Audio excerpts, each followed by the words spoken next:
Welcome back. Alongside me is Rachel Herrick and a young superstar with a lot to prove, Amar Hadid. Amar, simple question. How'd you get into skateboarding? Well, I first started skateboarding almost 6 years ago at the end of this year, and my cousin was a skater and he came to visit, and I really wanted to beat him at something, and I knew he really liked to skateboard, so I picked up a skateboard and was like, when he comes, I'm going to beat him.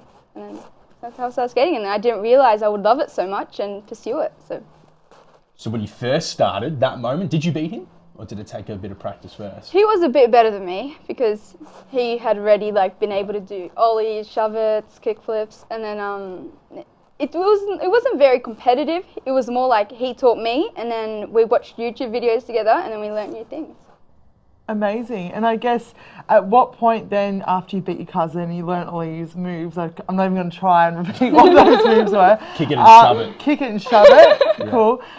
Did you realise that, this was actually something that you could do? I mean, from the outside looking in, I wouldn't even know that you could make a career out of it. How did you realise, or how did you get involved in the pathway, I guess? Well, it was only until end of 2016 that I realised I wanted to pursue skateboarding and do it competitively. Right.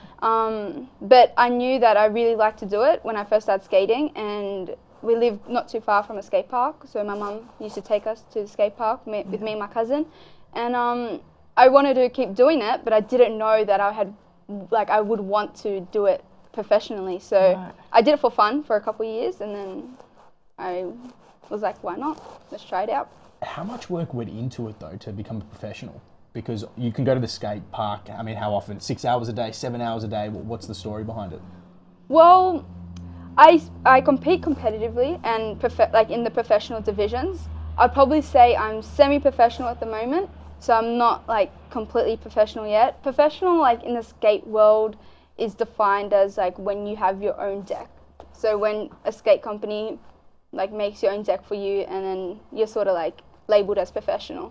But you've made it. Gnarly. Is that, yeah. That's a term you guys use? Gnarly? Is that Oh, gnarly. Yeah. Gnarly. See, I'm with the times. Gnarly. Gnarly, yeah? Yeah, gnarly, gnarly. Gnarly. Gnarly. Is that what you guys do? So Yeah, you yeah. rock on, yeah? Yeah. Like Yeah, it. that's one of them, yeah. Keen being cool there. That's what we're all about. What other terms do you guys use for skating? What are the cool terms you use? Well, the main one is you'd be gathered at the skate park and someone's doing a cool trick and you'd be like, you! You! Yeah, you! Is that when you're sick. flying down the half pipe as well? You say it at the same time as they're doing the trick? Or? Oh, I don't know. I think that'd be a bit too much to juggle at the same time as in the air and saying it. But yeah, definitely when someone does something cool, you'd encourage them, which is really cool. Which is you. Yeah, you! God, And then you practice that. yeah, and then you bang your board against the coping to make some noise if it's really cool. I don't think I'd be cool enough for the skate. No, I'm definitely not cool enough. No. And I guess leading into that, this is just such an an unknown world, I guess. Is there competitions? How do you get involved, or is there an actual pathway? I guess traditional sports, you start as a junior or whatever, and then there's maybe state programs, national programs. Talk us through how you kind of jump on that pathway, or what does that look like? Well, it's not a very strict process like it is with other sports like touch football, basketball. Yeah. So you pretty much anyone could enter a professional competition, right? If they wanted to. So it's usually 14 and unders, amateurs, 15 and over amateurs, which is open, and then there's the professional division. So yeah, it's just what you decide you want to do, and when you're ready for it, you go for it. But yeah, there are different types of competitions. There are local comps, and then there's national competitions. Right. I competed in the National Vert Championships in 2017. Forgot when. I think March 2017. I competed in that, and I got third in that. But there was an American who competed, so technically second. But what makes Americans so good at skateboarding? Besides the fact Tony Hawk's an icon, and I'm sure you worship Tony Hawk like I worship Tony Hawk. Tony Hawk is cool. He is really cool. But have you met Tony Hawk on that note? You know what? I haven't. But I went on a skate tour with a couple of my friends and my coach in 2016 when I said I did my first competitive skateboarding competition. And I was actually doing my HSC that year, so I had to leave a little bit later than everyone else. So that week before that they left, they got to go to Tony Hawk's ramp, skate it with him, and do double runs with him. And I was there doing my HSC exams, looking at it on Instagram, and I'm like, oh, you're serious? But I got unlucky with that. But then last year we went, last year, 2017, November, we went again with that crew, and we went to his ramp, but he wasn't there. So I missed it. Oh. But don't worry, another opportunity will come. Absolutely. There's plenty of skate comps coming up, so. How did he get the support? I mean, how hard is it as an individual like yourself to get that traction, build a profile for yourself, and take that next step, go to the next level?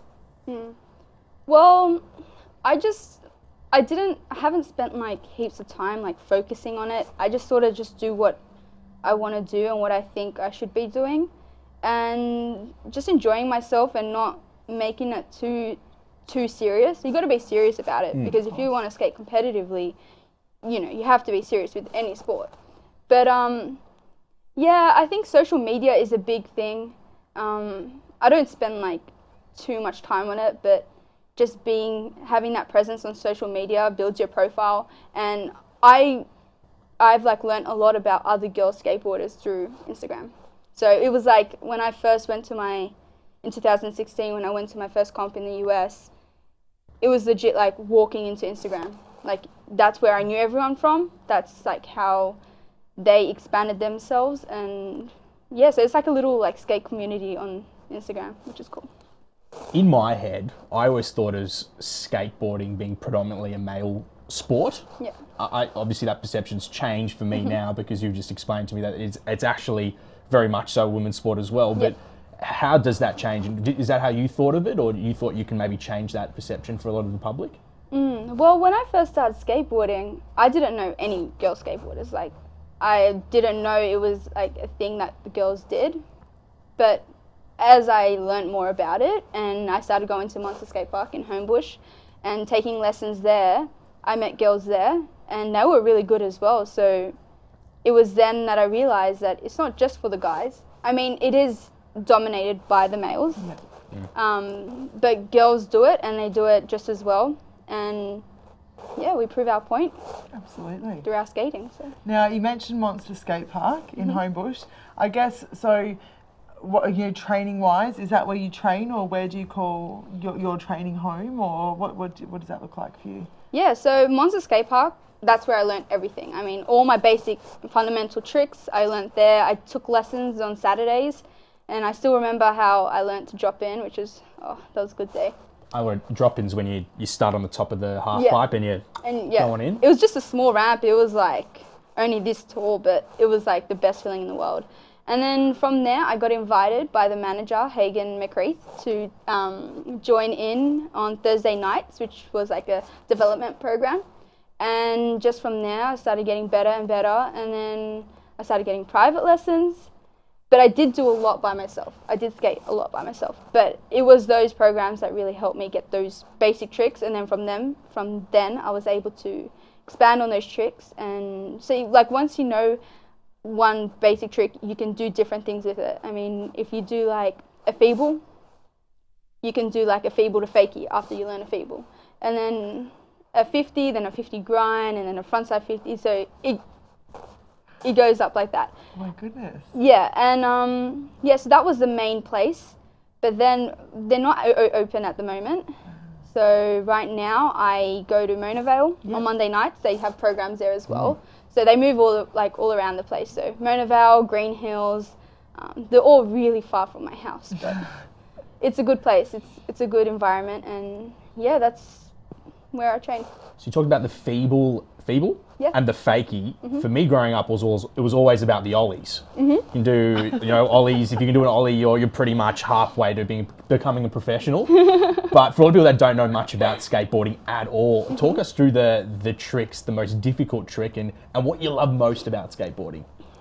The most difficult trick. That maybe the most difficult trick that you can do. You can do. I'm sure there's probably hundreds out there.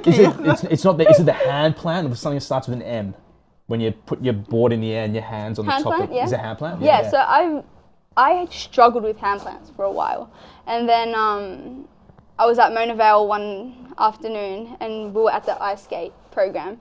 And I was able to do them very low, but sometimes I would over-rotate. So I was a bit scared of them. And then my coach was like, you just got to do it. Like, you're going to America soon and you have to do it because every other girl in America, well, not every, but most girls in America can do it. So you got to do it. And I remember I zoned out. I was on top of the ramp and I just went for it and I did it. And I realized I did it. I was like, wait. I was like, what just happened? I had to film it. I was like, you have to film this. I have to show my mom. My mom will be so happy because she was like, she really wanted me to get that trick because it's a really cool trick and it's important to have. So yeah, a hand plant, maybe I can do judo airs, which is like when you come up the ramp and you air. So you go up in the air and then you kick your foot out and then you come back in. Yeah. Amazing. I don't even think I can stand on a skateboard and I'd be so nervous. So we're lucky that you brought in a prop for us. Next to Rach has got your skateboard. And I just want you to talk a bit about the certain aspects of a board and what makes this board cool, what you love about it. Talk us through it. Well, this is actually a new deck. Just depending on the type of skateboarder you are, you can buy... I don't know what I'm saying.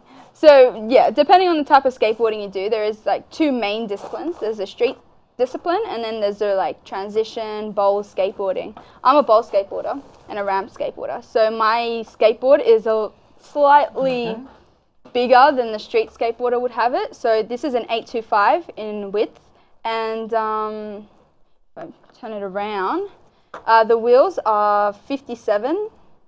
And those are usually bigger than the street skaters. They usually have smaller wheels. And the reason for that is because when you're skating ramps, you want to get more speed. And it's when the radius is bigger on the wheel, the more speed you can gain. Yeah, so decks usually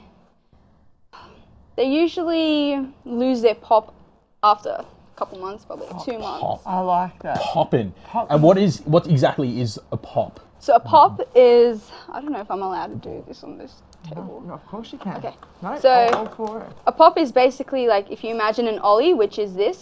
Right. That's an ollie. A pop is this part. Aha. So that's the pop. Okay. So you can like, it sort of sounds like a pop, I guess. Yeah. It's like bam, like that. Right. So that's a pop. And after you use it for a while, it like just loses it because it's worn out, I guess, at the tail. But yeah. So what's the difference between a park and street skater?